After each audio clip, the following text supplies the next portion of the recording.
I had 30 seconds before the champagne glasses shattered and everything I knew about survival changed forever. Quick pause. Tell me in the comments where you're watching from. If this story has you hooked, hit like and subscribe, because what's coming next is even more intense. My reflection trembled in the polished marble as I slipped the folded napkin into my apron, each breath shallow, measured.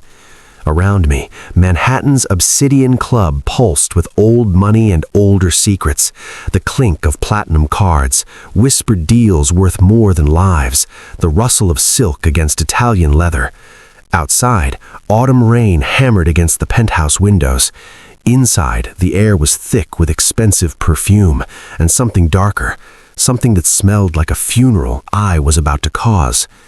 Before tonight, I was invisible, a shadow carrying trays through rooms where people like me didn't exist beyond our usefulness, a black woman in a sea of privilege, noticed only when a glass needed refilling or a plate needed clearing. But in 17 minutes, I would make a choice that would brand me as either a savior or a murderer, and the man at table 12, the one with eyes like dark espresso and a smile that could cut glass, would either thank me or destroy me for it. Welcome back to another story. If you love high-stakes drama and impossible choices, stay with me. You're going to want to hear how a cocktail waitress became a queen of the underworld in one blood-soaked night. The marble floors gleamed under crystal chandeliers, each surface reflecting wealth that could feed entire neighborhoods. My uniform, black and white, pressed to perfection, was armor and cage all at once. It marked me as staff, as invisible, as someone who existed only to serve. But tonight, that invisibility would become my greatest weapon. Around me, Manhattan's elite moved like sharks in expensive suits, lawyers who defended the indefensible, bankers who crashed economies for profit, politicians whose smiles hid bodies buried in foundations. And at the center of it all, Table 12, where power and betrayal sat side by side, dressed in Armani and lies. The clock on the wall ticked forward. 15 minutes until dessert service. 15 minutes until 3 men near the kitchen would make their move. 15 minutes until I had to decide if one life was worth risking my own. My mother's face flashed through my mind, tubes running into her arms, machines breathing for her, bills stacking higher than hope. I was here for her, for overtime pay and insurance that barely covered the bandages, let alone the surgeries. I was here because I had no choice, until tonight, when I would choose anyway. I wasn't supposed to be in the private lounge, but Kevin Martinez had called in sick, and I needed the overtime. My mother's dialysis treatments didn't pay for themselves. 3 times a week, watching machines filter her blood while I counted dollars and prayed to a God I wasn't sure was listening anymore. So when Mr. Castellanos, the manager with his slicked hair and dead eyes, told me to cover the VIP section, I tied my natural curls back into a tight bun and climbed the stairs to where Manhattan's elite played games with human lives. Table 12 sat in the corner booth, Tom Delacroix and Patricia Laurent. The papers called them the city's most glamorous power couple. He controlled half the real estate in New York through family connections that stretched back to Sicily, old world money mixed with new world ruthlessness. His olive skin and sharp Italian features were the subject of magazine covers and society page gossip. She was a French aristocracy turned venture capitalist, beautiful as a blade and twice as deadly. They looked perfect together, his dark Mediterranean charm against her pale Parisian elegance. They weren't. 20 minutes earlier, I'd been in the wine cellar, 3 floors down, temperature controlled to 60 degrees, rows of bottles worth more than my mother's life. I'd gone down to grab a 2016 Chateau Margaux for table 8. That's when I heard her voice. Patricia. Speaking rapid French into her phone, her heels clicking between the Bordeaux racks. I froze behind a column of Burgundy, hands still on the bottle I'd been reaching for. My brown skin probably helped me blend into the shadows. Another way invisibility served me. Oui, il y a la table 12. Yes, he's at table 12. My French was rusty, high school level, barely functional, but I caught fragments. Table 12, the east wall, position, ready. Then she switched languages, Italian, cold and precise, each word a knife being sharpened. Tre uomini, ingresso della cucina, colpo pulito quando arriva al dessert. 3 men, kitchen entrance, clean shot when dessert arrives. The bottle in my hand suddenly weighed 1,000 pounds. My fingers went numb, and I had to concentrate to keep from dropping it. I should have coughed, announced myself, done something professional, something that wouldn't get me killed for knowing too much. Instead, I stood there, heart hammering against my ribs, and listened to a woman order her fiancé's execution. When her footsteps faded, I counted to 30 before my legs remembered how to work. I climbed back to the main floor, abandoned the wine order, my mind racing faster than my pulse. Table 12, east wall, 3 men, kitchen entrance, dessert. I scanned the club with new eyes, seeing patterns I'd trained myself to ignore. As a black woman in spaces like this, you learned to read rooms, to anticipate danger, to know when someone was watching you for the wrong reasons. 1 man at the bar, mid-30s, designer suit, scotch untouched for 25 minutes, not watching the football game on the screen, watching table 12 with the focus of a predator tracking prey. 3 men near the kitchen doors, loitering in that specific way that screamed trouble. Menus open but never looking at them, never ordering. Hands in jackets where weapons hide. My pulse thundered in my ears, drowning out the smooth jazz playing through hidden speakers. Tom Delacroix sat with his back to the glass wall, the city glittering behind him like a throne of lights. He looked carved from marble, sharp jawline, perfectly tailored Brioni suit, fingers drumming a slow rhythm on the table. The gold signet ring on his right hand caught the light. Family crest, old country, old blood. His dark Italian features were handsome in that dangerous way that made smart women stupid. Patricia leaned close, whispering something that made her red lips curve into a smile. Diamond earrings caught the light as she moved, each one probably worth more than my mother's house. She looked like a woman in love. She just ordered him dead. I could walk away, clock out, catch the subway home to my apartment in Queens, let whatever was about to happen just happen in this world of marble and malice that had nothing to do with me. Men like Tom Delacroix didn't end up in positions of power by being innocent. He probably had blood on his hands that would never wash clean. He probably deserved this. But then I thought about my mother, about every nurse who stayed late when their shift ended, every doctor who fought insurance companies when the answer came back no, about mercy that doesn't need to be earned, grace that doesn't require justification, about the fact that I'd been invisible my entire life, and maybe, just maybe, that invisibility could save someone instead of just serving them. I grabbed a cocktail napkin from my apron, clicked my pen, and wrote 7 words. Your fiancé sold you out. They're here. My hand shook as I folded it. This was insane. This was suicide. This was none of my business. But I was already walking toward table 12, the napkin burning in my palm like evidence of a crime I hadn't yet committed. My reflection looked ghost pale in the champagne flutes, though my brown skin never quite achieved pale, just a strange gray undertone that meant fear as I approached table 12. Every step felt like walking underwater, like the air had turned to concrete. Time stretched and contracted in that strange way it does when adrenaline floods your system. I was hyper-aware of everything.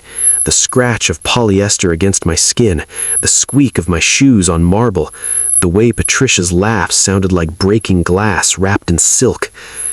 "Your whiskey, sir?" My voice came out steady, professional, like I had just overheard a murder plot, like my hands weren't shaking so badly I had to grip the tray to hide it.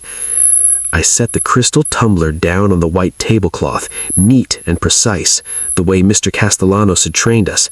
Never let the glass touch with a sound, never intrude on conversation. Be a ghost that serves. Then I did what every server is trained never to do.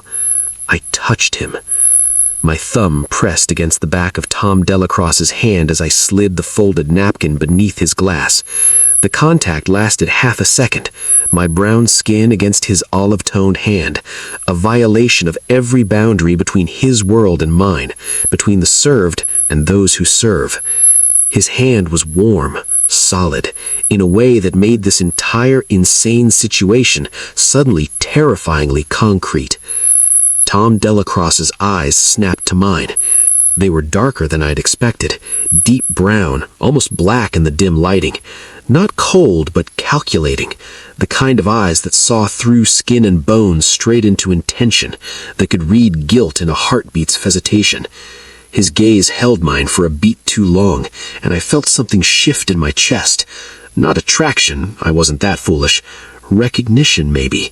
Like looking into the eyes of a wolf that could either let you pass or tear you apart, and knowing that the decision would be made in the space between seconds.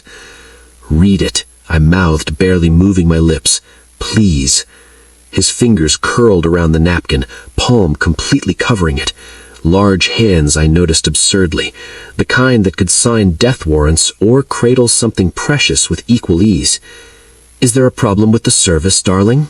Patricia's voice cut through the moment like a scalpel, sweet and poisonous and sharp enough to draw blood. Her blue eyes fixed on me with the kind of attention that made my survival instincts scream. I'd seen that look before, on white women in expensive stores who followed me with their eyes, who watched my hands like I might steal something just by existing in their space. Tom's expression didn't change. He lifted his glass with deliberate slowness, took a sip that seemed to last an eternity, and with his other hand, hidden beneath the tablecloth where Patricia couldn't see, unfolded the note. I stood there, tray clutched to my chest like a shield, watching his face with my heart trying to beat its way out of my ribcage. Nothing. Not a flicker. Not a flinch. The man had a poker face that could win millions in Vegas. Then his jaw tightened, imperceptible unless you were looking for it, unless you were watching his face the way I was watching, desperate for some sign that I hadn't just signed my own death warrant. He knew. Tom set his glass down with a soft clink that somehow cut through the ambient noise, the jazz quartet playing something smooth and dark, the murmur of conversation from surrounding tables, the clink of silverware on fine china. When he spoke, his voice was smooth, controlled, the kind of calm that preceded violence. I recognized it from my neighborhood, from men who smiled before they pulled triggers. "I'd like to propose a toast." Patricia's blink, her smile flickering like a candle in the wind. "Now? We haven't even ordered dessert, mon coeur." "Now." He gestured to me without looking away from her, and something in that gesture made the temperature drop. "Another glass, same." I hesitated, looking between them. Patricia's face showed the first crack in her perfect composure, tightness around her eyes, stiffness in her posture, the kind of tension that comes when a plan starts unraveling. "Of course." Her voice was ice wrapped in honey. She picked up his glass with a hand that trembled slightly. The diamond on her engagement ring caught the light like a shard of frozen fire. "To loyalty," she said, raising the glass. "To loyalty," Tom echoed, taking her wine glass with a smile that didn't reach his eyes. They drank. Nothing happened. The whiskey wasn't poisoned. I'd poured it just minutes ago. But Patricia's hesitation had confirmed everything.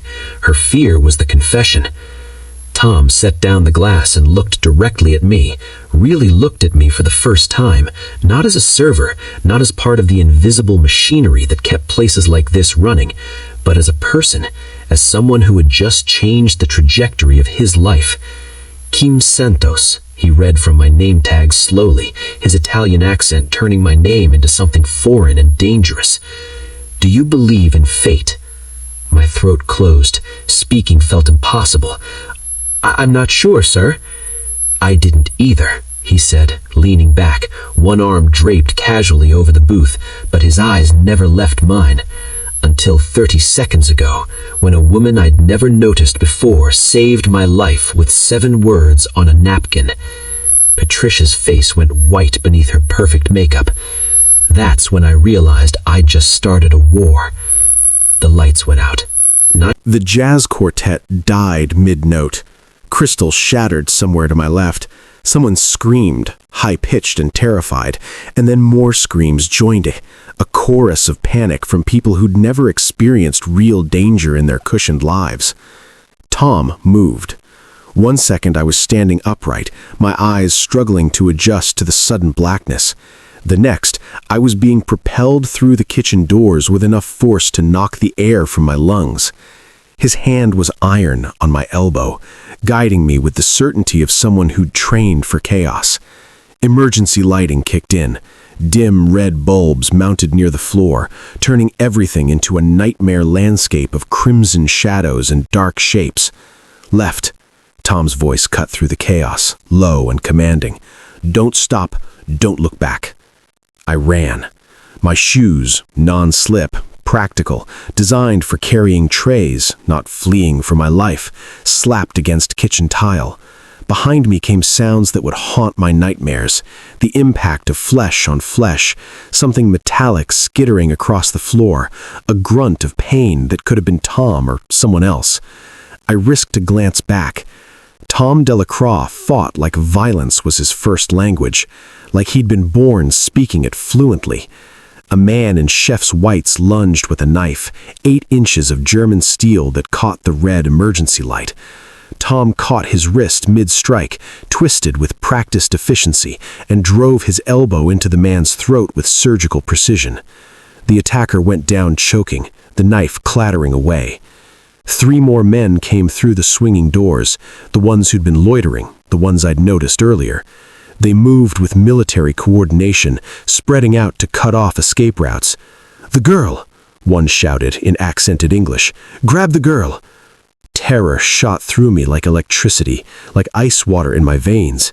They wanted me, not just Tom, but me, because I'd seen, because I'd interfered, because I dared to matter in a world where I was supposed to be invisible.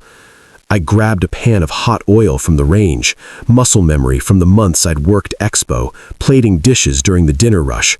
The oil was meant for frying calamari. Instead, I hurled it at the nearest attacker. The man's screams were inhuman as the oil caught him across the face and neck, his skin blistering instantly. The smell hit me a second later, scorched flesh and olive oil, a combination that made my stomach lurch and bile rise in my throat. But I didn't have time to process, to feel guilty or horrified. "Move, Kim." Tom was beside me, his hand finding the small of my back, propelling me forward through the kitchen's maze. Blood streaked his white shirt. I couldn't tell if it was his or someone else's. His jacket was gone, probably lost in the fight. We burst through storage doors into a labyrinth of shelving units. 50-pound bags of rice and flour stacked floor to ceiling, industrial-sized cans of tomatoes and olive oil, the dry goods that kept a place like this running. The red emergency lighting barely penetrated here, leaving pools of absolute darkness between the aisles. Footsteps thundered behind us, voices shouting in French. Patricia's people, I realized. She'd planned this down to the last detail. Tom pulled me into a gap between shelves, pressing us both flat against concrete that felt like ice through my thin uniform. The space was so narrow my chest was crushed against his, my face buried in his blood-stained shirt. My natural hair, pulled back tight, pressed against his jaw. He smelled like expensive cologne and copper and something darker. Violence, maybe, or survival. His heart hammered against my forehead, fast but steady, not panicking, ready. This was a man who'd been in situations like this before, who'd survived worse than a wine cellar ambush in Manhattan. "How many?" I whispered, my lips moving against the fabric of his shirt. "Too many." His voice was barely audible, his breath warm against my hair. 3 men came through the storage area, their shadows stretching grotesquely across walls like demons in the red light. They moved methodically, professionally, weapons drawn. Not guns, but knives and something that looked like a garrote, a killing wire. They wanted this quiet. No gunshots to alert police, no evidence that would be hard to explain. Tom's arm wrapped around my waist, holding me so still I wasn't sure I was breathing. His other hand moved down to his ankle. When it came back up, there was a gun in it. Small, black, lethal. The nearest man was 5 feet away, close enough that I could hear his breathing. 4 feet, 3 feet. Time stretched like taffy, each second lasting an eternity. Then, somewhere in the kitchen behind us, glass shattered, shouting erupted, harsh Russian syllables cutting through the air. The men's heads whipped toward the sound. They gestured to each other, quick hand signals that spoke of training, of coordination, and moved back toward the kitchen doors. Tom waited until their footsteps faded completely before exhaling. For a moment, neither of us moved. We just stood there in the darkness, pressed together by necessity and survival. 2 people from completely different worlds, sharing the same terrified heartbeat. "Your people," I whispered. "My people." He pulled back slightly, and I immediately felt colder. In the red light, his face looked like carved from stone, all sharp angles and dark shadows. A cut above his eyebrow leaked blood down the side of his face, making him look even more dangerous. "They'll create a distraction, but we need to move, now." "The back exit is compromised," a voice said from behind us. We spun. A massive man stood blocking the path to the rear door, backlit by emergency lighting so he looked more shadow than human. Easily 6'4", built like a mountain, with shoulders that could carry cars. He pointed a gun directly at my head, not Tom's, mine. The message was clear: cooperate or watch her die. "Ralph," Tom said, and there was something in his voice I couldn't read. Not just betrayal, but something deeper. Hurt, maybe. Disappointment. "Sorry, boss." The big man's expression was carefully neutral, but his eyes held something like regret. "Orders from the top, from Floyd." "My brother." Tom's voice went flat, dead. The voice of a man whose family had just tried to kill him. "Your brother sends his regards, and his regrets. Nothing personal, Capo." Ralph's finger tightened on the trigger. "Business is business." Tom moved faster than physics should allow. Everything dissolved into chaos, gunfire impossibly loud in the enclosed space, shouting, the world fragmenting into survival instinct and desperation. I threw myself sideways, hit shelving units, 50-pound bags of rice and flour toppling around me. More gunfire, the smell of cordite and blood. When the ringing in my ears subsided enough to process, we were somehow outside. Manhattan winter slammed into us like a freight train. Snow swirled in frantic spirals, immediately soaking through my uniform. My arms erupted in goosebumps, the cold cutting through to my bones within seconds. The temperature had dropped since I'd arrived for my shift. It had to be below freezing now. Tom pulled me down the alley, towards a black SUV with its engine running, exhaust billowing white in the frigid air. He threw me into the back seat with enough force that I bounced, then climbed in after me. "Drive," he barked in Italian to the man behind the wheel. Through the rear window, I watched figures spilling out of the club's back door. Too many to count. Weapons raised, some of them actually firing. The rear windshield spiderwebbed but didn't break. Bulletproof glass. We sped away into the snow, leaving behind the only world I'd ever known. "You can't keep me here," I said, trying to sound defiant and not terrified. I failed at both. Tom Delacroix stood by the floor-to-ceiling windows of his penthouse, looking out at the city below like a king surveying his kingdom. We were so high up that snow seemed to fall upward, defying gravity. He'd changed clothes. Black pants, black shirt, sleeves rolled to his elbows, revealing forearms corded with muscle and crisscrossed with scars. The cut above his eyebrow had been cleaned and bandaged, white gauze stark against his olive skin. "Can't I?" He took a slow sip of vodka from a crystal glass. Even the way he drank spoke of old-world elegance, of men who'd made fortunes in ways that didn't bear scrutiny. "What is exactly your alternative, Kim? Walk out into the snow and hope that Patricia's people don't find you? Go home to your apartment in Queens and wait for someone to put a bullet through your door?" "I didn't do anything wrong," but my voice wavered. We both knew that was a lie. "You saved my life." His dark eyes met mine, and I saw something in them I hadn't expected. Not gratitude, that would have been simpler. Something more complex, more dangerous. He moved toward me, each step measured and predatory, not aggressive but purposeful, like a wolf that knows the rabbit has nowhere to run. The penthouse was ridiculous, the kind of space that existed in movies and magazines, but not in real life, at least not in my real life. Marble floors the color of cream, furniture that probably cost more than I'd earn in a decade, art on the walls that might have been original. The kind of wealth that was so far removed from my world of medical bills and overtime shifts that it felt obscene.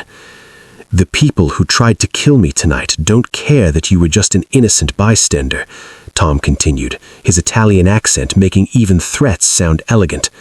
All they care about is that you cost them money and power, and they will want to know exactly how much you saw, how much you heard. He stopped inches away, close enough that I could smell his cologne, something expensive and woody that probably had an Italian. If you enjoy watching this, please like and subscribe, and I will see you on the next one.